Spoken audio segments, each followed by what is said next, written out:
একটা জিনিস খেয়াল করে দেখবেন, এখনকার বেকার যুবক ভাইয়েরা কিন্তু চাকরির চেয়ে ব্যবসার প্রতি ঝুঁকছেন বেশি। কারণ কি জানেন? চাকরির অনিশ্চয়তা। কারণ এখনকার যুবকরা চাকরির কোনো নিশ্চয়তা পাচ্ছেন না, সরকার কোনো গ্যারান্টি দিতে পারছে না যে আপনাকে 1 বছর 2 বছর বা 5 বছরের মধ্যে চাকরি দিব এবং চাকরির স্থায়িত্ব থাকবে। আর বিভিন্ন কোম্পানিতে আপনি চাকরি করবেন, তাদের প্রয়োজন মাফিক তারা লোক নিয়োগ দিবে, প্রয়োজন ফুরিয়ে গেলে সর্বোচ্চ 2-3 মাসের বেতন হাতে ধরিয়ে দিয়ে আপনাকে বের করে দিবে। এটাই বর্তমানে আমাদের দেশের ট্রেডিশন হয়ে গেছে। তাই বেকাররা কিন্তু, এখনকার যুবকরা কিন্তু ওই চাকরির চেয়ে ব্যবসার প্রতি ঝুঁকছেন যে আমার রাজ্যে আমি রাজা।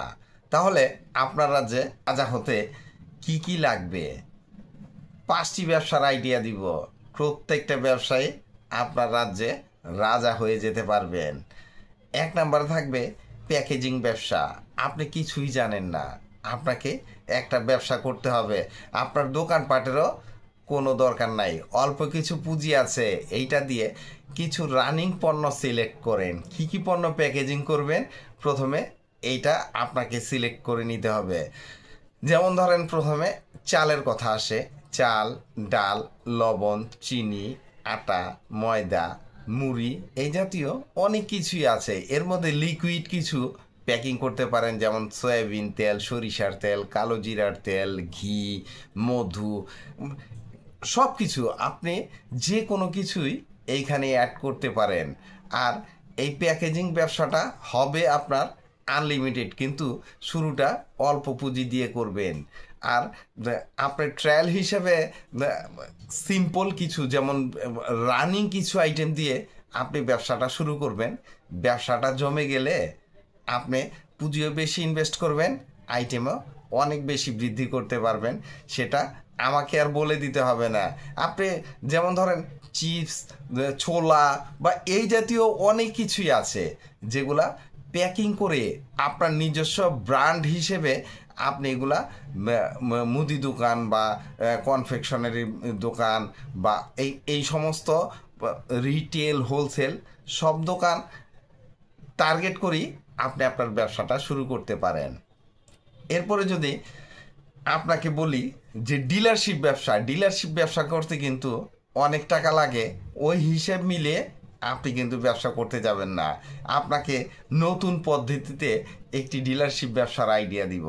যেমন ধরেন আপনি চকবাজার চলে যান, ঢাকার চকবাজারে যে দেখবেন যে মুদিমালের যে সমস্ত আইটেমগুলো হোলসেলার আছে তাদের সাথে কথা বলেন, তাদের দোকানে একটু ইনভেস্টিগেট করেন, দেখেন তারা কি কি মাল কত দামে বিক্রি করছে, কিভাবে কত কেজি হলে বিক্রি করছে। যেমন ধরেন কোনো মাল বস্তা হিসেবে আপনাকে কিনতে হবে, হয়তো আপনি ওই টাইপের না কিনলেন।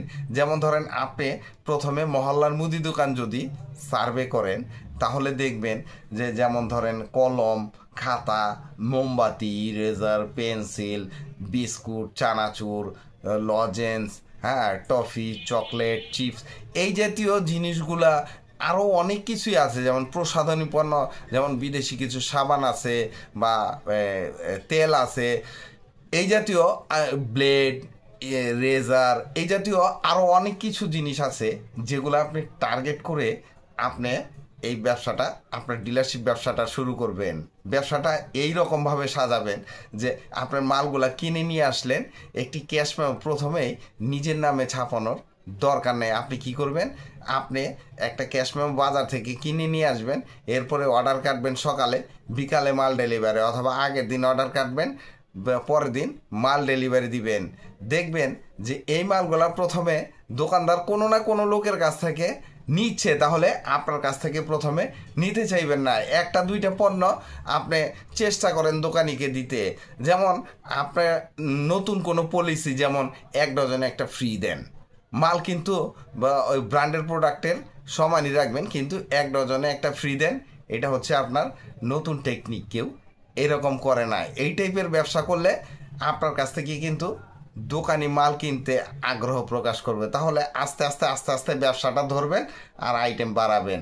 দেখা গেছে 1-2টা পণ্য দিয়ে শুরু করবেন, 20-25টা পণ্য এক দোকানদার নিয়ে নিবে।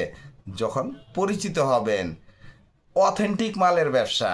অথেন্টিক মাল বলতে যেমন অথেন্টিক খাবার, করোনা মহামারীর পর থেকে কিন্তু এই অথেন্টিকের যে একটা যুগ, এটা আমাদের দেশে চলে এসেছে। আর মানুষ অথেন্টিক খাবারটা খুব পছন্দ করে, যেমন সরিষার তেল, ঘি, মধু, দুধ, হ্যাঁ এই জাতীয় চাল, ডাল, হ্যাঁ তেল, লবণ, এই জাতীয় সব কিছুই অথেন্টিক পণ্য দিতে পারেন। বা পাবলিক অথেন্টিক বাদামটা অনেক বেশি পছন্দ করে। এই টাইপের কিছু মাল টার্গেট করে, যেমন রানিং মালগুলো টার্গেট করে আপনি একটা দোকান দেন যে অথেন্টিক খাবারের ব্যবসা করব।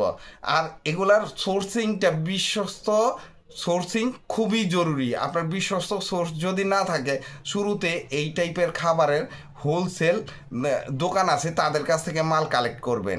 এরপরে যখন ব্যবসাটা একটু বুঝলেন, ভালো হলো, আপনি মালগুলাও চিনতে পারলেন, তখন আপনি সারা দেশের বিভিন্ন জায়গায় সোর্স নিয়োগ দেন, দেখেন তাদের সাথে কথা বলেন। অনলাইন অফলাইন দুইভাবেই আপনি এই ব্যবসাটা করতে পারবেন।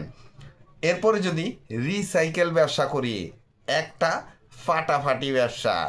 এই রিসাইকেল ব্যবসা অনেকভাবে করা যায়। আপনি প্লাস্টিক মালের রিসাইকেল করতে পারেন, কাগজের রিসাইকেল করতে পারেন, কাপড়ের রিসাইকেল করতে পারেন, কার্টুনের রিসাইকেল করতে পারেন, মেটালের পণ্য রিসাইকেল করতে পারেন। আপনি চিন্তা করবেন কোন পণ্যটা রিসাইকেল করলে আপনার ভালো ব্যবসা হবে। আর এই মালগুলো রিসাইকেল করে কোম্পানির কাছে বিক্রি করতে পারেন, অথবা এই কাঁচা মালগুলো দিয়ে আপনি মাল নিজে তৈরি করে বিক্রি করতে পারেন। তবে এই ফ্যাক্টরি দিতে হলে অনেক টাকার দরকার। যদি আপনি শুধু রিসাইকেল করেন, তাহলে 1 থেকে 5 লাখ টাকা হলেই আপনি এই রিসাইকেল ব্যবসাটা করতে পারবেন। তবে আমি প্রথমে বলবো আপনি শুধু রিসাইকেল ব্যবসা করেন। এরপরে যদি বোঝেন, তাহলে ওই বড় ফ্যাক্টরির চিন্তা ভাবনা করবেন। ভিন্নভাবে চা ও কফির দোকান, যেমন চা বানাইলেন পুদিনা পাতা দিয়ে, চা বানাইলেন তুলসী পাতা দিয়ে, দুধ চায়ের মধ্যে একটু কফি মেরে দিলেন, বা অরিজিনাল খাঁটি গরুর দুধ দিয়ে আপনি পানি ছাড়া শুধু দুধ দিয়ে কফি তৈরি করলেন। এই টাইপের অথেন্টিক মাল বিক্রি করলে আপনার দোকানে সবচাইতে বেশি কাস্টমার আসবে। আর এই যে 5টা মালের ব্যবসার আইডিয়া দিয়েছি, প্রত্যেকটা ব্যবসায় আপনি না শিখেই শুরু করতে পারবেন। এই ভিডিওটি ভালো লাগলে লাইক, কমেন্ট, শেয়ার দিয়ে পাশে থাকবেন। চ্যানেলটি সাবস্ক্রাইব করবেন এবং পাশে থাকা বেল আইকনটি প্রেস করে দিয়েন, যেন পরবর্তী নতুন কোনো বিজনেস আইডিয়া আপলোড দেওয়ার সাথে সাথে আপনার মোবাইলে সর্বপ্রথম নোটিফিকেশন চলে যায়। আজকে এই পর্যন্তই। আসসালামু আলাইকুম।